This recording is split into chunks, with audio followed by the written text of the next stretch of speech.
चलिए friends, relation अर्थात संबंध का एक और बहुत ही इम्पॉर्टेंट सवाल अभी हम समझने जा रहे हैं। इसके पहले के वीडियोस में हमने संबंध की परिभाषा, उसके प्रकार और अनेक सारे सवालों को पढ़ा है। आप प्लेलिस्ट पर जाकर के ज़रूर पिछले वीडियोस देखिएगा। तो आज का प्रश्न हम पढ़ते हैं। सिद्ध कीजिए कि सेट 1 2 3 में परिभाषित संबंध R, जो कि ऑर्डर्ड पेयर रखता है 1 1 2 2 3 3 1 2 2 3 2 1, तो ये रिलेशन स्वतुल्य है, परंतु न तो सममित है न ही संक्रमक है, ऐसा हमें सिद्ध करना है। तो दोस्तों, इस सेट को अपन मान लेते हैं सेट ए। ठीक है, माना set A is equals to 1 2 3। इसमें परिभाषित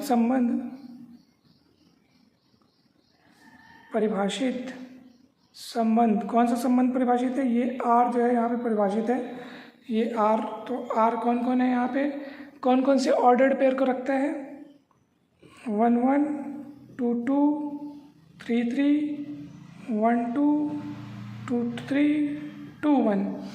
चलिए, सबसे पहले हम एक काम करते हैं, सिद्ध करना है कि स्वतुल्य है कि नहीं है। तो भैया देखो, स्वतुल्य कब होता है? कोई भी संबंध स्वतुल्य कब होता है? वो संबंध जिस सेट में डिफाइंड होता है उस सेट के प्रत्येक एलिमेंट के लिए ये बात सच होनी चाहिए कि प्रत्येक एलिमेंट उस संबंध आर द्वारा खुद से संबंधित हो। तो ये सेट ए में कितने एलिमेंट है? 3 एलिमेंट है, 1 2 3।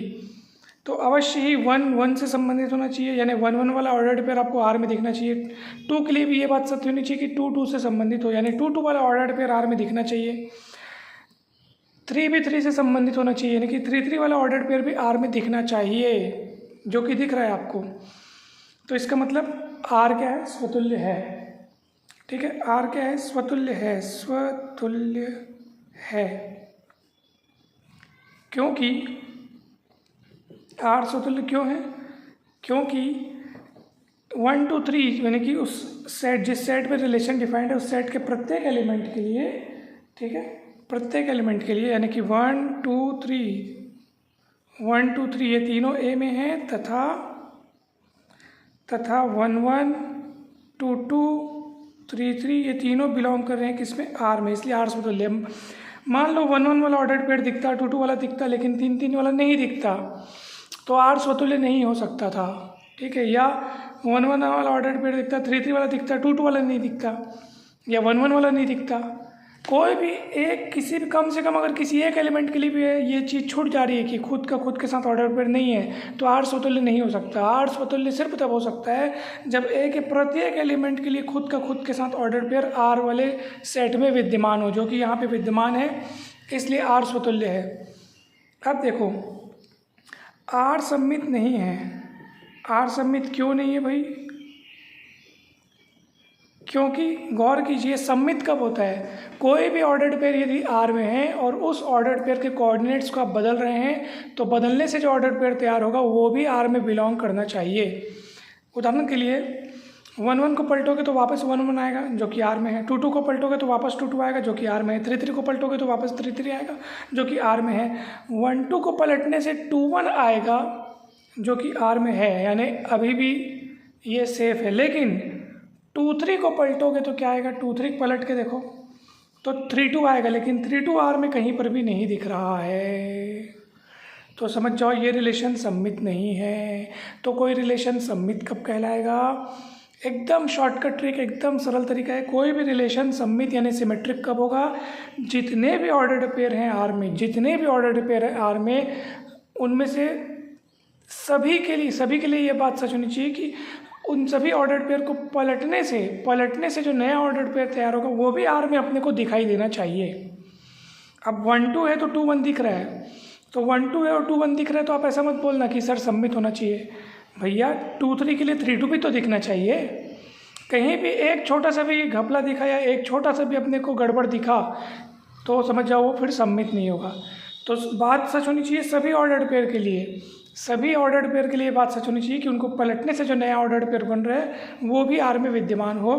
अगर किसी एक के लिए भी ये गड़बड़ी दिखी, यानी किसी एक ऑर्डर्ड पेयर के लिए भी अपने को ऐसा दिखा कि उसको पलटने से बना हुआ ऑर्डर्ड पेयर आर में विद्यमान नहीं है, तो आर सममित नहीं होगा। जैसा कि यहाँ पे आर सममित नहीं होगा क्योंकि 2 3 जो है वो आर में दिख रहा है, किंतु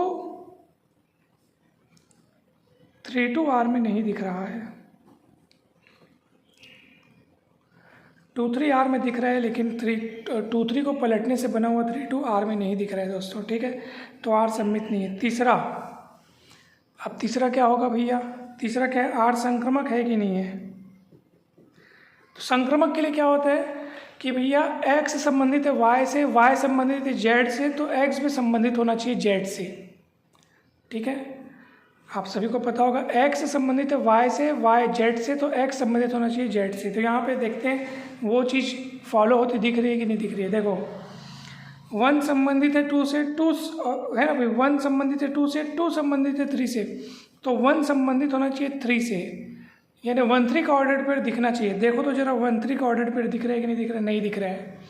तो आर हमारा संक्रमक नहीं है, आर संक्रमक नहीं है काइको, क्योंकि भैया 1 संबंधित है 2 से, ठीक है, 2 संबंधित है 3 से, ठीक है, यानी ये दोनों पे ऑर्डर पेयर आर में दिख रहा है। अब देख लो दिख रहा है कि नहीं दिख रहा है, 1 2 2 3 दिख रहा है कि नहीं। किंतु 1 संबंधित है 2 से, 2 संबंधित है तो 1 भी 3 से संबंधित होना चाहिए, किंतु 1 3 से संबंधित नहीं है, क्योंकि 1 3 वाला ऑर्डर पेयर आर में नहीं दिख रहा है। देख सकते हैं आप, दिख रहा है क्या, नहीं दिख रहा है, ठीक। तो संक्रमक का आप सभी को पता होगा, if x relates to y, y relates to z, then it implies that x relates to z. ये चीज़ होनी चाहिए संक्रमक के लिए, ठीक है। और यही गुणधर्म यहाँ पे फॉलो होता नहीं दिख रहा है, यहाँ पर यही गुणधर्म फॉलो होता नहीं दिख रहा है दोस्तों, ठीक है। कोई डाउट, कोई कन्फ्यूज़न हो तो बेझिझक बिंदास कमेंट करके पूछिएगा दोस्तों। मुझे पूरी उम्मीद है ये सवाल आपको बहुत अच्छे से समझ में आ गया होगा, और ये कंसेप्ट अगर आपने अच्छे से समझ लिया तो फिर रिलेशन का हर सवाल आपसे बन जाएगा दोस्तों। तो कहीं पर भी डाउट हो, कुछ दिक्कत हो तो बेझिझक बिंदास पूछिएगा। कमेंट सेक्शन में आप अपने डाउट्स रख सकते हैं, आप चाहें तो व्हाट्सएप पे सीधे मैसेज करके भी आप अपने डाउट्स रख सकते हैं दोस्तों। और चलिए जल्दी मिलते हैं अब हम नेक्स्ट वीडियोस में। चैनल को ज़रूर सब्सक्राइब कर लीजिएगा दोस्तों, वीडियो को ज़रूर लाइक एवं शेयर ज़रूर कीजिएगा। धन्यवाद आप सभी का।